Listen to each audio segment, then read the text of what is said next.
la promesse. Le fils de la promesse et le fils de la promesse. Dieu veut pour vous dire tout ce qu'il vous a promis, cela s'est réalisé. Cela s'accomplira. Quel que soit le vent, quel que soit le combat, quel que soit les obstacles, le fils de la promesse ne peut jamais mourir s'il n'a pas palpé les promesses que Dieu l'a promis. Donc je dis à quelqu'un, tu ne mourras pas si tu n'as pas vu ce que Dieu t'a promis. Si tu n'as pas palpé ce que Dieu t'a fait parler. Non, comme s'ils ne sont pas là, ils ne sont pas là. Je ne parle pas pour tout le monde. Je parle pour le fils de la promesse. Si tu es fils de la promesse, c'est le message de ton chien. Mais si tu n'es pas fils de la promesse, les gens voulaient que ce message ne te concerne pas. Celui qui a donné les promesses, c'est Yoshua. Lorsque lui donne les promesses, il réalise les promesses. Il peut donner les promesses à travers la vision. Il peut donner les promesses à travers la prophétie. Il peut donner les promesses à travers les sons de Dieu. Cela peut durer des années. Des mois. Mais laisse-moi te dire, cela finira, se réaliser. Pas ta mort. Toi, tu ne mourras pas si tu n'as pas vu les promesses de Dieu. Donc, tu dois d'abord vivre les promesses avant ta mort. Avant ta mort. Donc, je prophétise pour cette église. Cette église ne peut jamais passer inaperçue s'il n'a pas palpé les promesses que Dieu a parlé pour lui. Tout ce que Dieu a parlé pour Michel Montard, cela s'est réalisé. Cela s'est réalisé. Tout ce que Dieu a parlé pour toi, cela s'est réalisé. Cela s'est réalisé.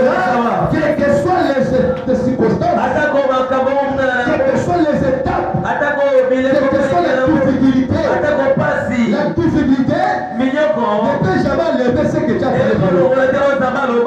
La souffrance, les piatas, la pauvreté, que nous sommes des cibles aujourd'hui, il ne peut jamais lever ce que Dieu a parlé pour toi.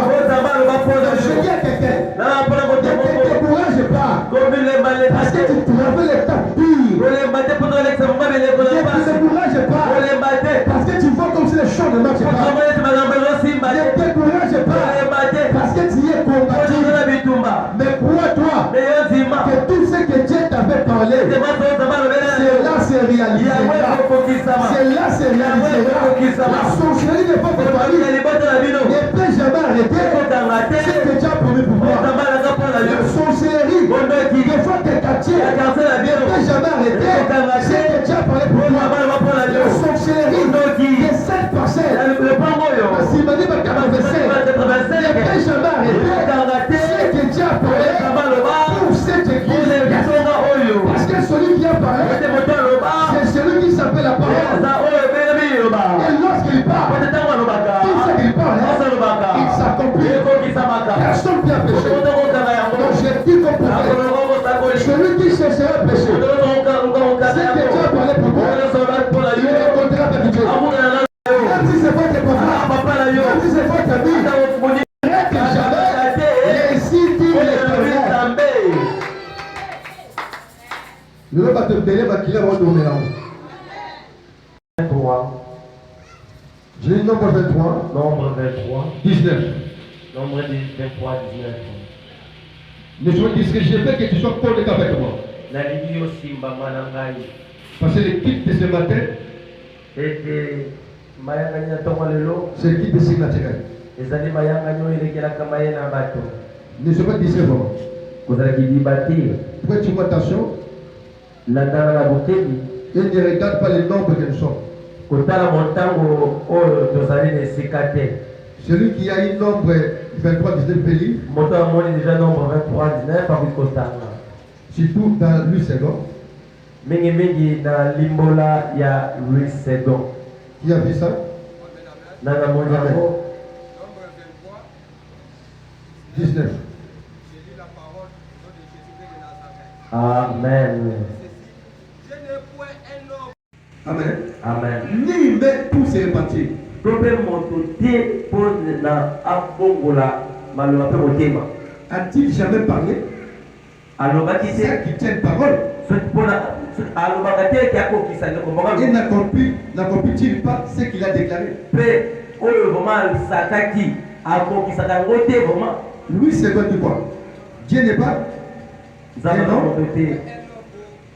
Et ni fils. Fils de l'homme. Oui, j'aime parler de Louis II. Dieu n'est pas non pour mentir, ni fils d'homme pour se repentir. Il est ni homme, ni fils d'homme. Ça veut dire l'homme il peut mentir. Un fils d'homme il peut se repentir. Ce sont les deux qualités qui marchent à travers les humains. La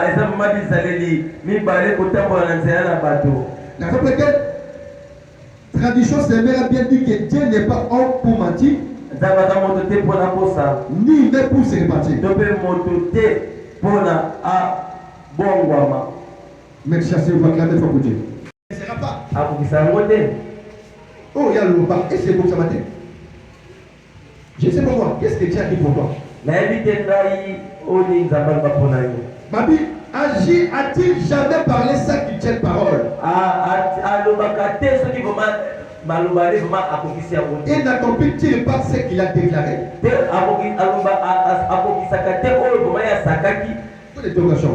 c'est le Yaya, les dieux qui te prêchent aujourd'hui, ce n'est pas humain. C'est un Dieu.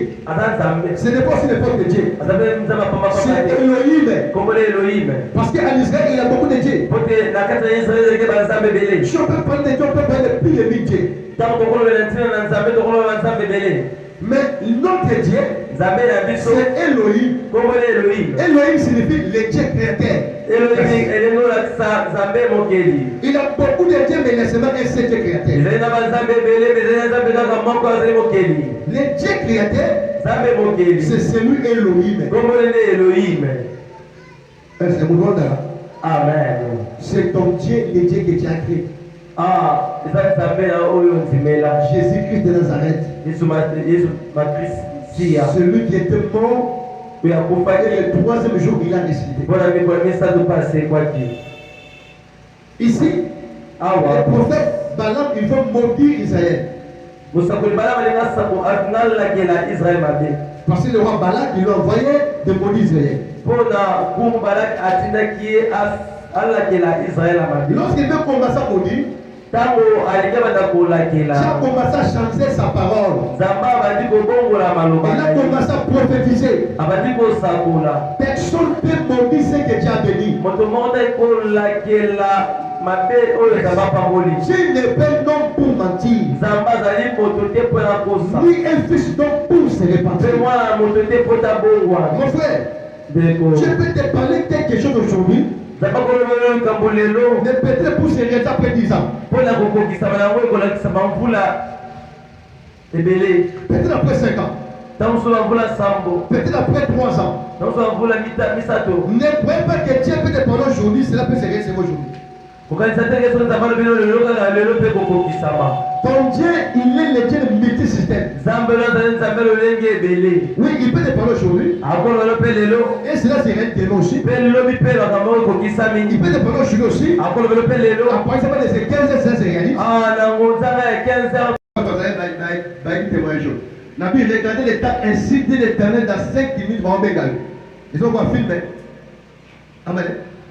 Mathieu le solo bloc solo après. Totalement de la 5 minutes. Ma benga yes on va la bima. Puis après qui t'a mis ma solo là il y a témoigné. Mais il est qui peut se parler. Un peu pour accomplir la bonne idée. prie pas encore. Je ne vais pas prier. Mon frère, si tu vas prier, c'est toi tu dois perdre, ce n'est pas Dieu. Dieu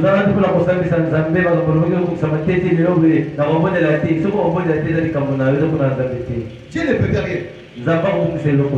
Même si nous voyons que les choses s'attardent, mais restez toujours là. Qu'est-ce qu'il va pouvoir dire?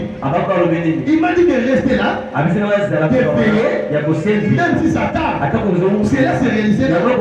Lorsque Dieu parle, même si cela s'attarde, cela se réalisera. Donc je dis à quelqu'un, n'allez pas faire le féticheur. N'allez pas faire le féticheur. Parce que tu vois que ce que Dieu t'a parlé, cela ne réalise pas. N'allez pas. Faites le féticheur. Parce que tu vois que le ministère n'avance pas. Tu vas mourir inutilement et puis tu iras à la fin. Et moi, l'homme a pensé. Maintenant, Dieu dit quoi? Je vais ici ma parole pour accomplir. Lorsqu'il est parlé ici, pour arriver là-bas, Dieu sait très bien. Tu rencontreras les choses, la difficulté, les misères, les combats. Maintenant Dieu va commencer à payer. Dieu va commencer à payer. Tu veux dégager ça que ma parole pour ce matin. Tu veux dégager ça que ma parole est dans ton côté. Tu veux dégager ça que ma parole est réalisée qui est à Zandani.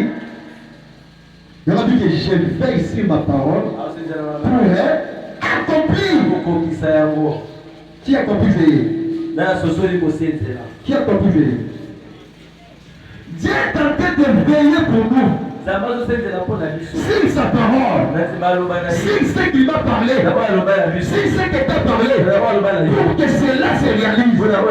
Donc je dis à quelqu'un, ce que Dieu t'a dit, c'est ça ce que toi tu dois croire. Ne crois pas à ce que tu vois. Ne crois pas à ton pauvreté. Ne crois pas à ta difficulté. Ne crois pas à ce que tu vois. Crois-toi à ce que Dieu t'a parlé. Crois-toi à ce que Dieu t'a dit. Parce que ce que Dieu t'a dit, c'est la vérité. Ce que tu vois, c'est la circonstance. Amen. Espace. La réalité, mes amis. Il y a un monde ensemble, il y a un monde ensemble, il y a un monde ensemble. Amen. Mais ça, nous sommes filles d'ailleurs. Nous sommes pas parler à Dieu, nous voulons au salon de. Soit au salon de Maté, soit au salon de Jacques Santo Lugamay. Les dieux étrangers. Dieu t'avait dit, tu vas gérer, tu te marieras. Mais tu marques la foi et la connaissance. Regardez, Dieu est parti chez la paix là. Il a commencé à te laver. Il t'a donné le bonbon pour mettre ici. Pour donner les maris. Il t'a donné ma personne ne signe de la réalisation parce que tu es parti vers les dieux étrangers.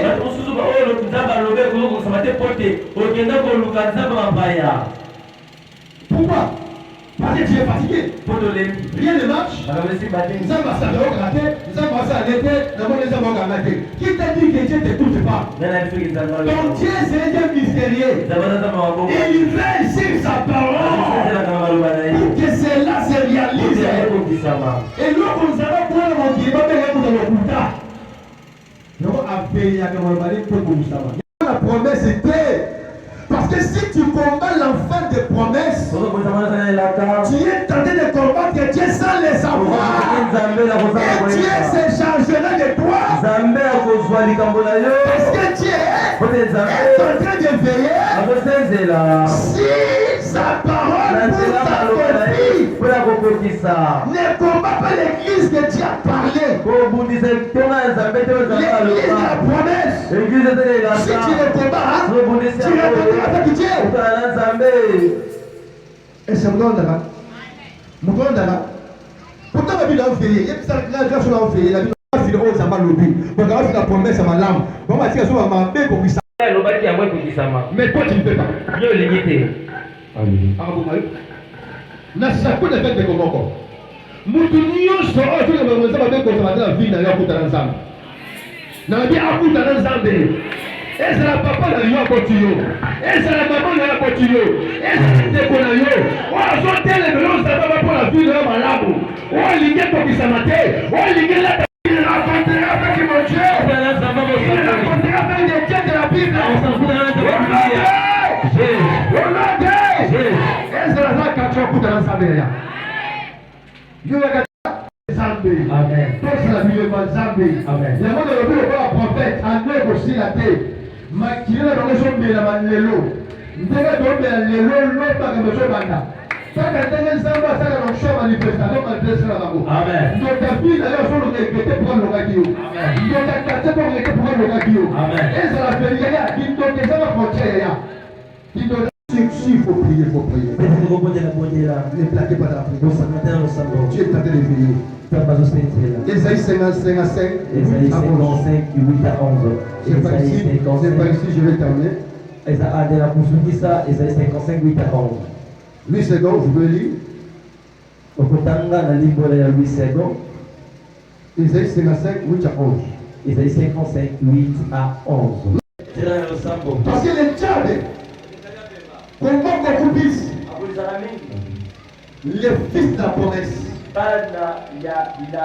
Dieu ne combat pas n'importe qui.